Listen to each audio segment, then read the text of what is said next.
Shalom, peuple de Dieu, shalom, frères et sœurs en Christ. Nous voici à notre dernière partie, notre partie 7 de notre enseignement sur la Kabbale, le judaïsme, le christianisme faux, l'Église en danger. Depuis le début, mes bien-aimés, nous avons tenté de donner des définitions de chaque concept. Qu'est-ce que la Kabbale? Qu'est-ce que le judaïsme? Qu'est-ce que le christianisme? La religion? Qu'est-ce que le développement personnel? Qu'est-ce que l'ésotérisme? Qu'est-ce que, mes bien-aimés, la gematria? Et ainsi de suite.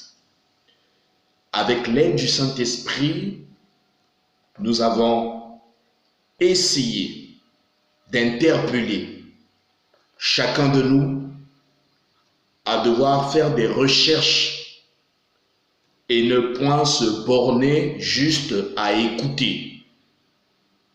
Vous connaîtrez la vérité et la vérité vous affranchira. Et c'est pourquoi, mes bien-aimés, cette démarche pédagogique que nous avons entreprise, c'est afin que nous ayons une masse d'informations. Et avec l'aide du Saint-Esprit, nous puissions, mes bien-aimés, comprendre où se situe la vérité ou les vérités et où se situent les mensonges ou le mensonge. Et à partir de là, à chacun de nous de prendre position, de choisir la vie ou la mort. Et c'est en cela, mes bien-aimés, que nous pouvons conclure ce thème, cette thématique aussi vaste, car nous ne pouvons pas tout voir en si peu de temps. Nous vous invitons, mes bien-aimés, à pouvoir laisser la Bible vous parler, car nous avons cité des passages bibliques comme Marc chapitre 7, versets 1 à 13, Galates chapitre 2, Galates chapitre 3, Actes chapitre 11, Romains chapitre 2, versets 17 à 29, Galates chapitre 1, versets 1 à 24, 2 Corinthiens chapitre 4, versets 1 à 6, Philippiens chapitre 3, versets 1 à 21, et ainsi de suite, afin que vous soyez comme les chrétiens de Bérèse qui vérifient toujours avant de pouvoir croire en tout esprit en ses prédications et enseignements. Et en cela, pour conclure et résumer en effet tout ce que nous avons vu durant tous ces moments passés ensemble, mes bien-aimés, l'ésotérisme est en plein dans l'Église.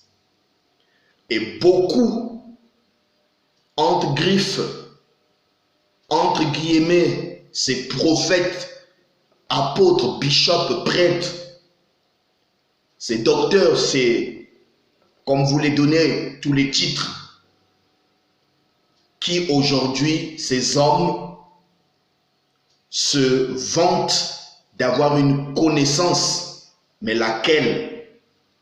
C'est la connaissance gnostique, provenant de la Kabbale, provenant des secrets du judaïsme, provenant du New Age, développement personnel, provenant, mes bien-aimés, de toutes ces pratiques occultes de la magie rouge, la magie blanche, la magie noire. Et le peuple de Dieu est véritablement captivé il y a un boulevard qui conduit des milliers de personnes en enfer. Sortez du milieu d'eux, mon peuple. Vous connaîtrez la vérité et la vérité vous affranchira. Ces enseignements vous permettent, mes bien-aimés, d'avoir une position véritable où vous êtes avec et en Jésus, où vous êtes dans le judaïsme, dans la Kabbale, vous devenez kabbaliste, judaïsant, occultiste, franc-maçon et ainsi de suite. Mes bien-aimés, ce qui est sûr, c'est que Dieu fera toujours la différence entre ceux qui le servent et ceux qui ne le servent pas. Jésus l'avait dit, vous adorerez Dieu en esprit et en vérité. Alors prenons 2 Corinthiens chapitre 4, versets 1 à 6. Je lis au nom du Seigneur Jésus-Christ. C'est pourquoi, ayant ce ministère selon la miséricorde qui nous a été faite, nous ne perdons pas courage. Nous rejetons les choses honteuses qui se font en secret. Nous n'avons point une conduite astucieuse et nous n'altérons point la parole de Dieu. Mais en publiant la vérité, nous nous recommandons à toute conscience d'homme devant Dieu.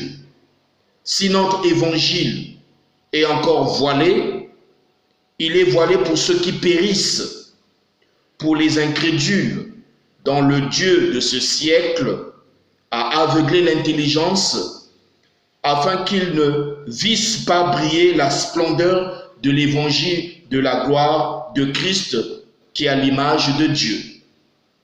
Nous ne nous prêchons pas nous-mêmes, c'est Jésus-Christ le Seigneur que nous prêchons, et nous nous disons vos serviteurs à cause de Jésus.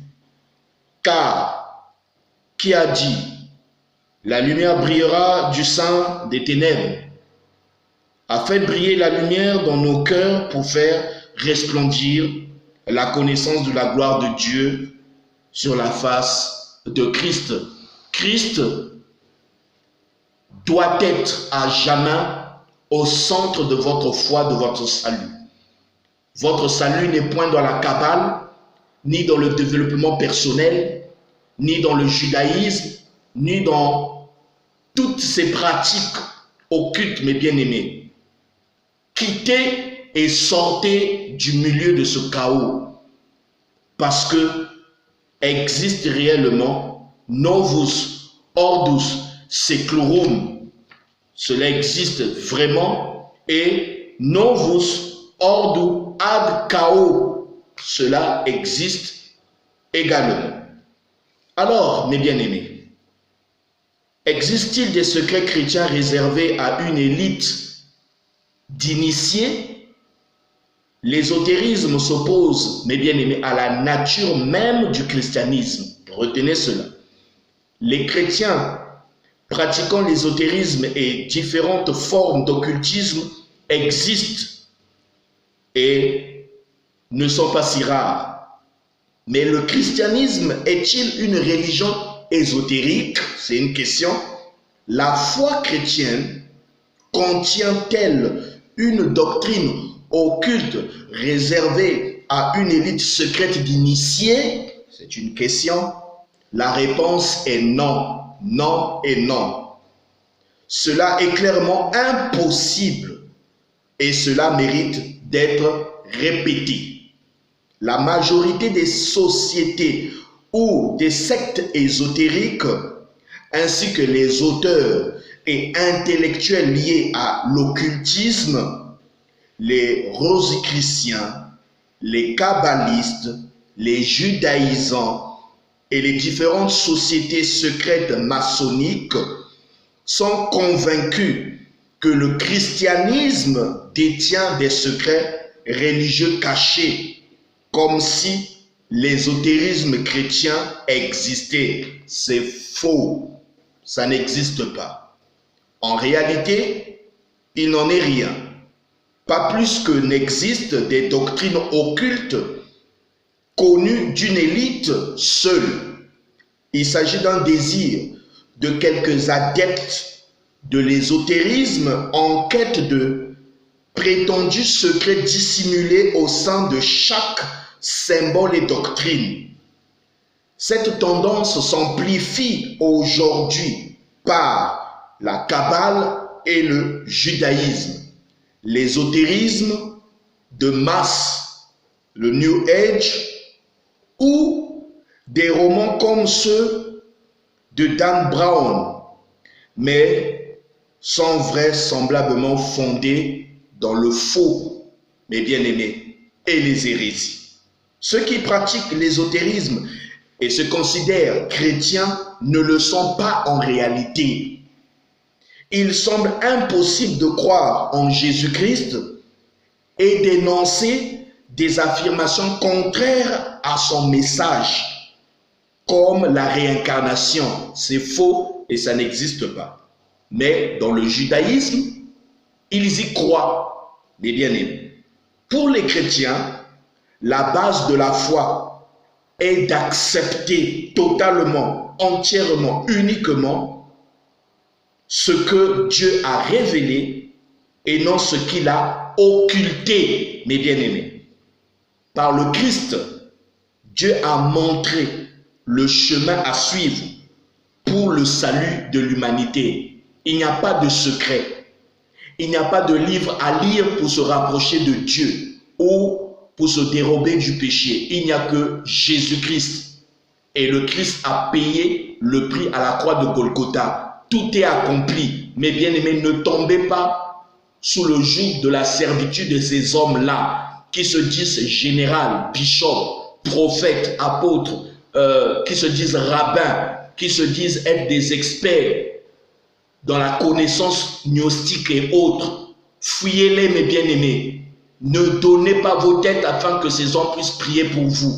Quittez ces temples qui sont des temples ésotériques. Le christianisme ne détient-il aucun secret? C'est la question. Il est vrai que certains secrets existent dans n'importe quelle institution, requérant prudence et discipline interne. On pourrait dans ce sens parler d'informations secrètes dans l'Église. Mais le christianisme est pas ésotérique. Le christianisme est exotérique en ce qui concerne les contenus religieux. C'est une religion enseignée publiquement, universelle, missionnaire et sans secret. Le véritable christianisme, mes bien-aimés, n'a pas de secret.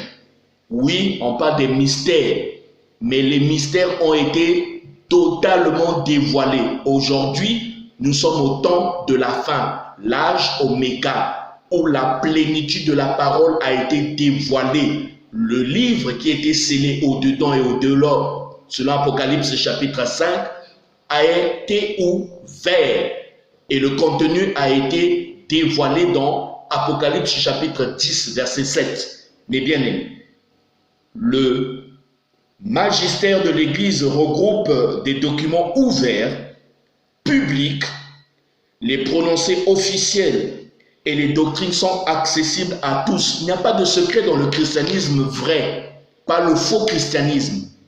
Des rabbins, des judaïsants, vous les voyez à la télé avec les longues phylactères, les soutanes, avec des croix, avec des kippas, mes bien-aimés.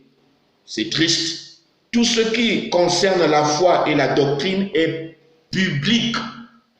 Rien ne doit être occulté. L'ésotérisme comme attitude spirituelle élitiste s'oppose ainsi à la nature même du christianisme. Oui, aussi bien au premier siècle de l'ère chrétienne, avec le début donc du gnosticisme, c'est-à-dire les connaissances gnostiques cachées des initiés, mes bien-aimés, toutes ces choses-là, ces faussetés que nous retrouvons notamment pour ceux qui vont en Israël et ceux qui sont initiés en Jérusalem la nuit, vous connaissez ces choses-là. Ils savent ce que nous disons. C'est pourquoi, mes bien-aimés, ils combattront la vérité, mais la vérité va les détruire. Le judaïsme, la kabbalistique, qu'au Moyen-Âge avec l'alchimie et la divination. Des tendances se sont servies du christianisme en y ajoutant des doctrines gnostiques et ésotériques, influençant alors divers intellectuels et artistes.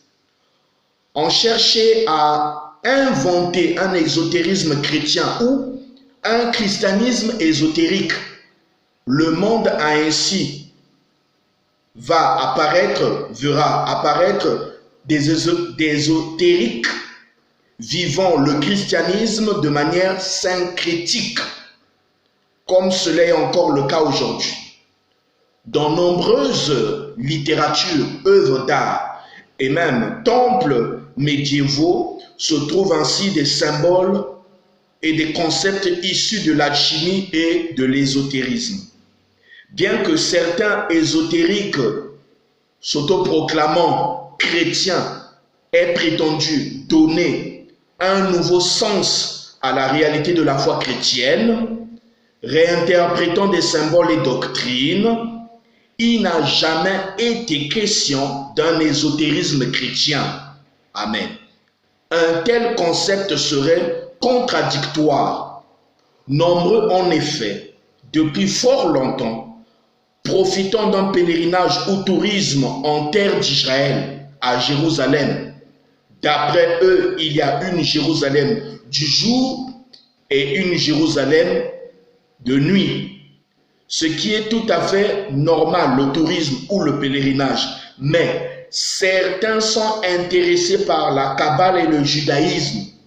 Et d'autres de plus en plus séduits les pasteurs, prophètes, docteurs, apôtres, évangélistes, bishops et autres, évangéliques, pentecôtistes, charismatiques, baptistes et autres courants, tombent dans les pratiques initiatiques de la Kabbale et deviennent des judaïsants et des kabbalistes, adeptes du judaïsme, par l'acceptation des enseignements et pratiques du judaïsme donnés par un certain courant de rabbins modernes qui prônent et investissent des moyens financiers pour une judaïsation du monde afin de combattre non pas seulement l'islam, mais également le vrai christianisme comme depuis le temps des apôtres, mes bien-aimés.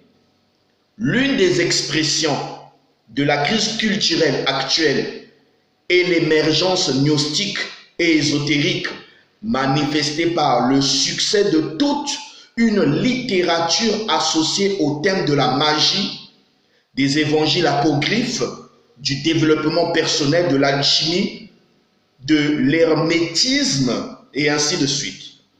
Lorsque l'on connaît la vraie histoire de l'ésotérisme, ces fantasmes magiques disparaissent assez rapidement. Et ceux qui se présentent comme des ésotériques chrétiens, qu'est-ce que, effectivement, ces hommes peuvent vous apporter, mes bien-aimés?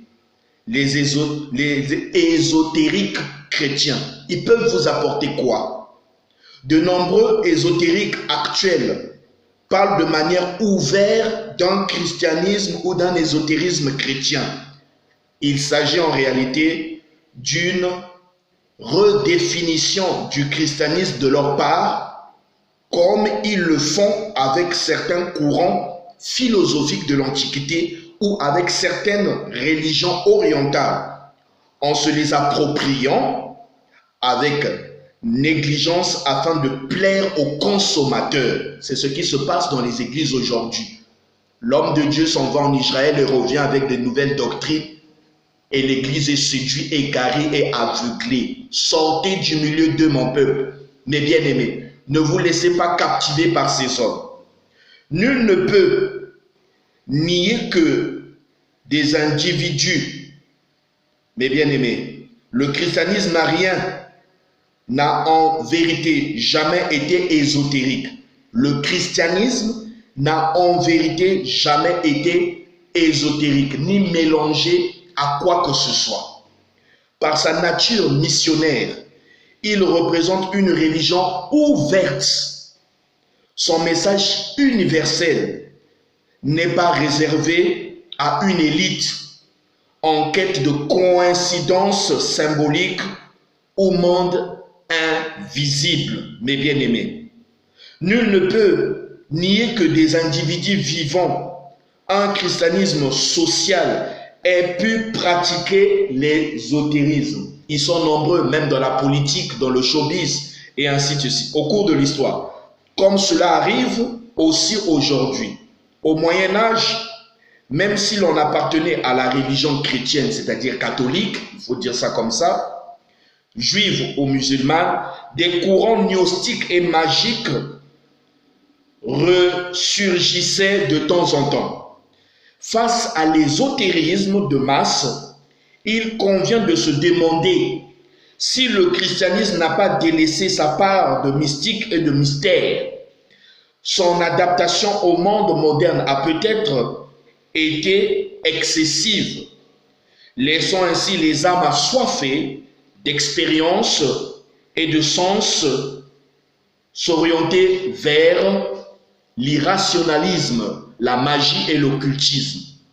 Nous tirons la sonnette d'alarme. Nous tirons la sonnette d'alarme. Lisons dans Galates chapitre 1, versets 6 à 10. Je m'étonne que vous vous détourniez si promptement de celui qui vous appelait par la grâce de Christ pour passer à un autre évangile. Non pas qu'il y ait un autre évangile, mais il y a des gens qui vous troublent et qui veulent renverser l'évangile de Christ. Mais quand nous-mêmes, quand un ange du ciel annoncerait un autre évangile que celui que nous vous avons prêché, qu'il soit anathème, c'est-à-dire sous le coup de la malédiction. Nous l'avons dit précédemment et je le répète à cette heure. Si quelqu'un vous annonce un autre évangile que celui que vous avez reçu, qu'il soit anathème. Et maintenant, est-ce la faveur des hommes que je désire ou celle de Dieu? Est-ce que je cherche à plaire aux hommes? Si je plaisais encore aux hommes, je ne serais pas serviteur de Christ. Vous lirez également, mes bien-aimés, Hébreux chapitre 5, versets 11 à 14, Éphésiens chapitre 1, versets 3 à 23, Romains chapitre 13, verset 11, Romains chapitre 10, verset 17, Jean 17, Actes chapitre 2 et Actes chapitre 15, mes bien-aimés. Comprenons tout ce que nous venons de dire. Frères et sœurs en Christ, hommes de Dieu, servantes de Dieu, il y a des loups au sein des églises, des temples et des tabernacles. Beaucoup aujourd'hui ne servent pas Dieu. Nombreux sont allés contracter des dieux étrangers et pratiquent un feu étranger dans le Beth Amikdash, dans le sacerdoce. Beaucoup, mes bien-aimés, vont en Israël faire du pèlerinage, du tourisme avec vous. Mais la nuit, à Jérusalem, vous ne savez pas ce qu'ils font. Alors, ils contactent des rabbins.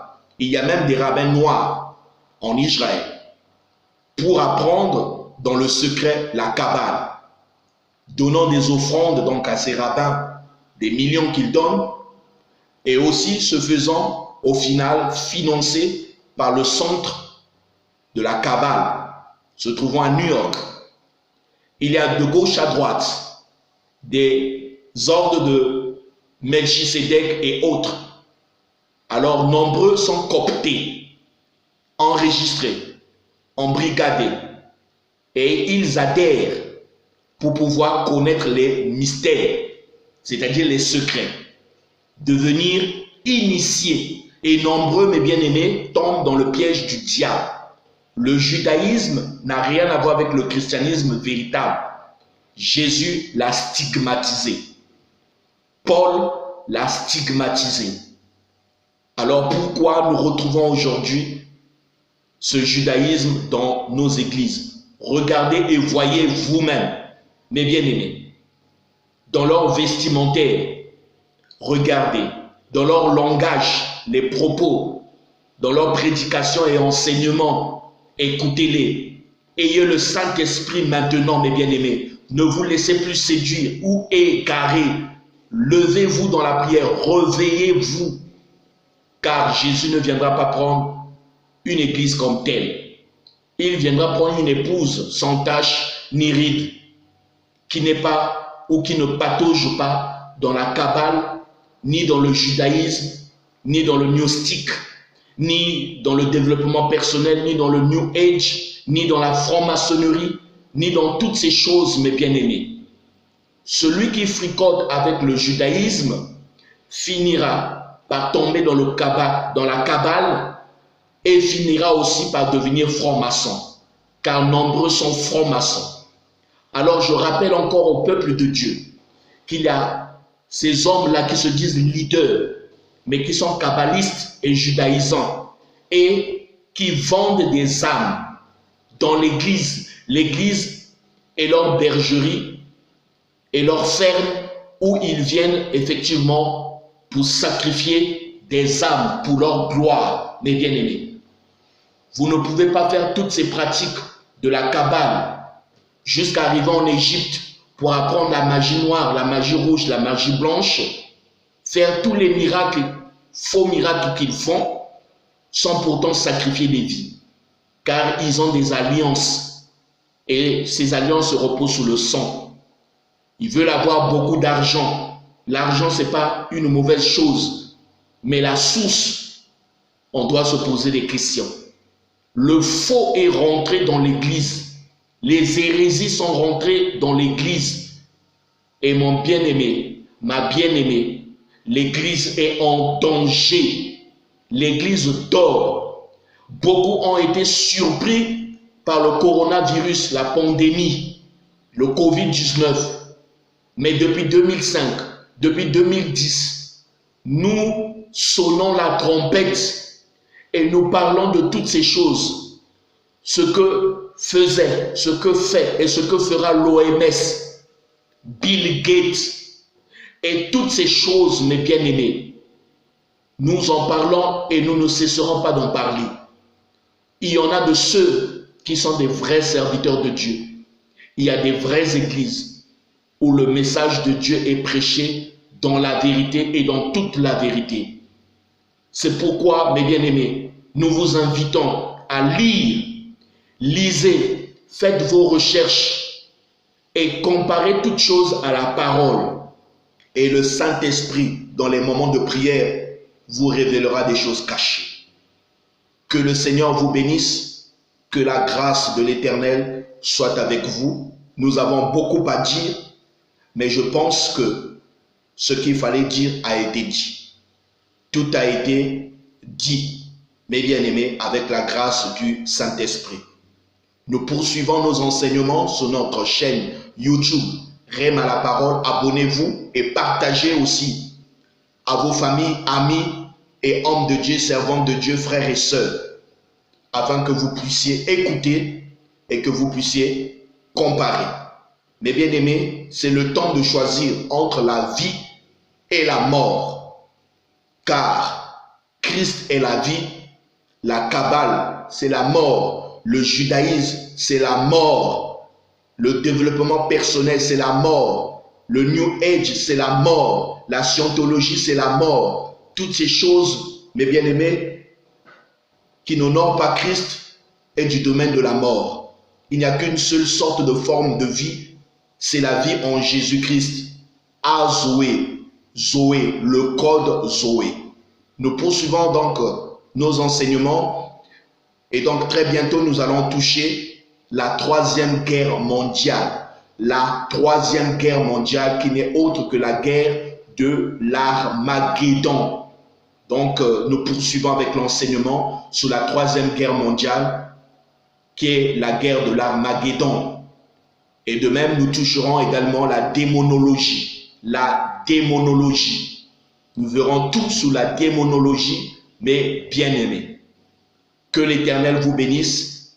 C'est votre bien-aimé frère, le docteur Odessel. Ensemble, mes bien-aimés, nous poursuivons nos enseignements. Pour tous ceux qui souhaiteraient soutenir donc ce ministère, mes bien-aimés, Réma la parole, alors vous êtes invités, et si vous le souhaitez, de nous contacter au plus 225, le numéro de téléphone, plus 225 02 30 24 78. C'est le numéro WhatsApp également, plus 225 02 30 24 78. Shalom à vous, que Dieu vous bénisse et que l'avènement que nous attendons, l'enlèvement, vous remplisse de joie. Car il n'y a plus rien de bon ici-bas sur terre. Il n'y a plus rien de bon ici-bas sur terre.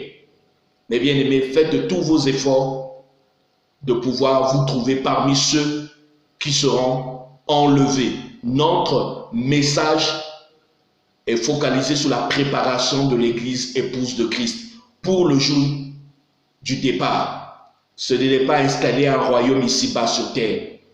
Non, mes bien-aimés, notre royaume est d'en haut, au ciel. Et Christ